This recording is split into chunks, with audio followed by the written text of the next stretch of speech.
Let me describe your ideal business partner, and I want you to notice how good it sounds. They get your vision instantly. You finish each other's sentences. You agree on everything.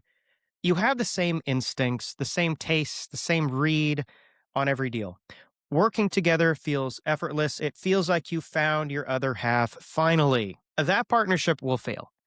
Here's why. And I say will, not might, it will fail. Because what I just described isn't a partnership, it's a mirror.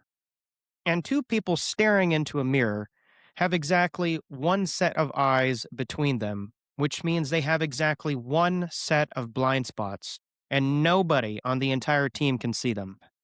So today we're talking about the most counterintuitive truth in business. The right partner isn't the person who completes you, it's the person who irritates you precisely in the right places. And by the end of this, you'll know how to find them, how to spot them, and how not to strangle them in year two. Let's go. So here's why almost everyone picks the wrong partner. We are biologically wired to like people who are like us. Psychologists have a charming name for it, the similarity attraction effect, which is a scientific way of saying we think people are smart when they agree with us. You meet someone who shares your instincts, and your brain throws a little party. Finally, somebody who gets it. Well, and I've always said myself, and it really, really is true. People do business with people they like. However, it doesn't make it smart all the time. And that is very much the case in partnerships. The problem is that somebody who gets it and someone who covers your weaknesses are almost always very different people.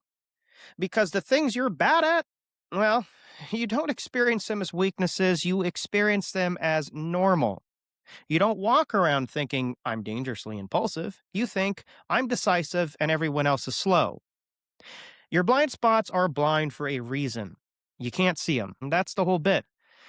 It's right here in the name.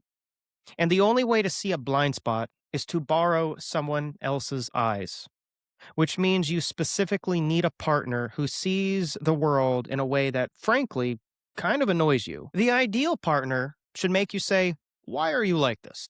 At least once a week. That friction is not the partnership breaking. That friction is the partnership working. Now, your blind spots are not random.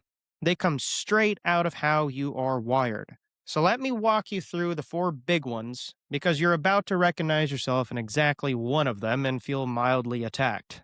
Sorry, but that's good, and that is the whole video working.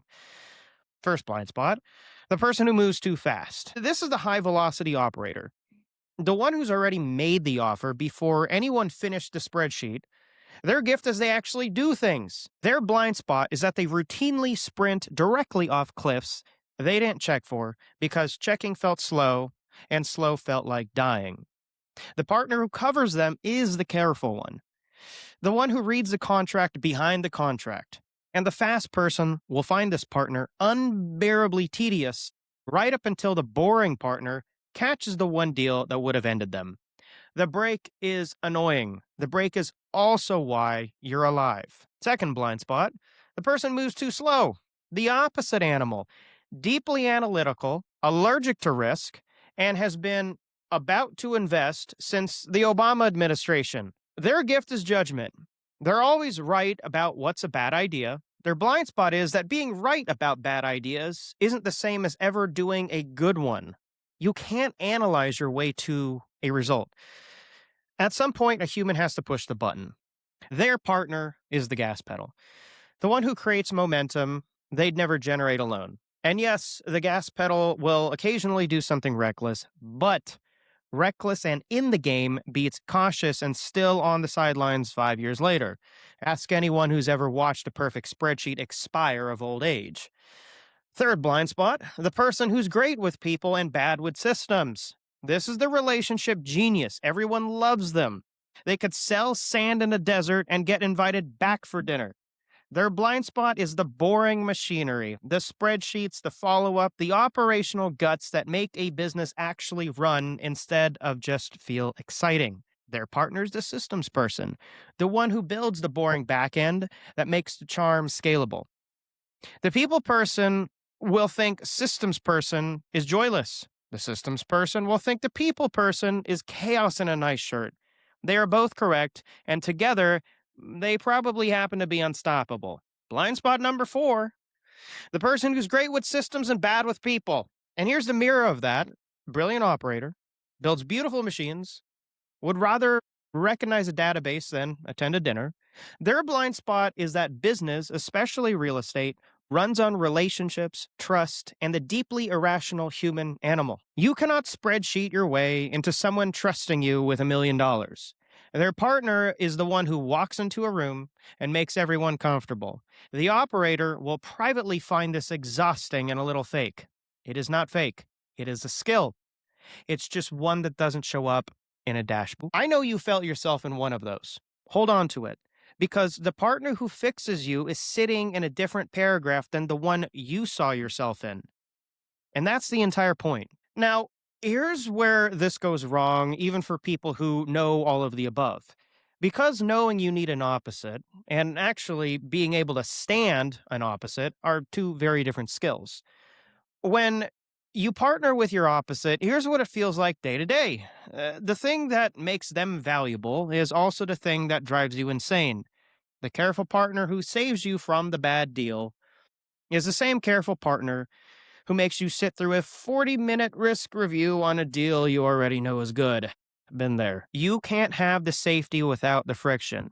They're the same trait pointed at different situations. And this is where most opposite partnerships die. Not because the partner stopped being valuable, because their value started feeling like an attack. The fast person starts hearing the brake as, "You don't trust me."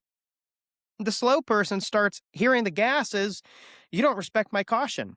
And 6 months later, two people who were perfect for each other are texting their respective spouses about how impossible the other one is. The phrase, "I just feel like we're not on the same page," has ended more good partnerships than bankruptcy ever has. You were never supposed to be on the same page. If you were on the same page, you'd have the same blind spots and you'd both be reading them off a cliff together. Friction was the feature. People just forget that the feature comes with friction attached because they don't sell you that part in the sequel. All right, here's the kicker. How do you actually find this person? Well, there are three filters in order. Filter one, hire for the meeting that makes you uncomfortable. Before you partner with anyone, run a fake disagreement, bring them your deal you're excited about, and watch what they do with the parts that you skipped. The right partner doesn't kill your excitement, they probe the thing you didn't want to look at. And if they get excited about exactly the same things you got excited about, that's not chemistry. It's a warning. You just found your clone. Keep looking. What you actually want is the person who says, "Love it, but what happens here?" and points at the one corner you were avoiding. That little pinch of, "Fine, good point," that's the sound of a blind spot getting covered. Chase that feeling. Filter two, separate values from wiring. This is the biggest thing for me. This trips people up constantly. So listen close. You want a partner who's your opposite in wiring, but your twin in values. I'll say that again. You want a partner who's your opposite in wiring, but your twin in values. Those are not the same axis. Wiring is how you operate: fast or slow, people or systems, gas or brake. You want those different. Values are what you'll tolerate: honesty, how you treat people, what you'll do when it's 3 a.m. and the easy move is a shady one. You want those identical. The disaster partnership isn't opposite wiring, it's opposite values. An honest, fast person and an honest, careful person will fight productively forever and build something great. An honest person and the rules don't apply to me person will get along beautifully right up until one of them is being deposed. Opposite wiring is friction. Opposite values is a time bomb. Don't confuse the two. And I'll say that again. Opposite wiring is friction. Opposite values is a time bomb. It's very, very important. Filter number three, the boring 3-month test. Anyone can be charming for one dinner. So before you tie your finances to someone, do a small, low stakes, genuinely boring project together. Not the exciting deal, a boring one. Watch how they handle a delay. Watch what they do when something small goes wrong and there's no audience. Watch whether they answer the unglamorous email on a Tuesday. Partnership is not the highlight reel, it's the Tuesdays. And the single most predictive thing about a future partner is how they behave when absolutely nothing is exciting and no one is watching. Charm shows up for the pitch, character shows up for the paperwork. Man, I'm coming up with good lines here.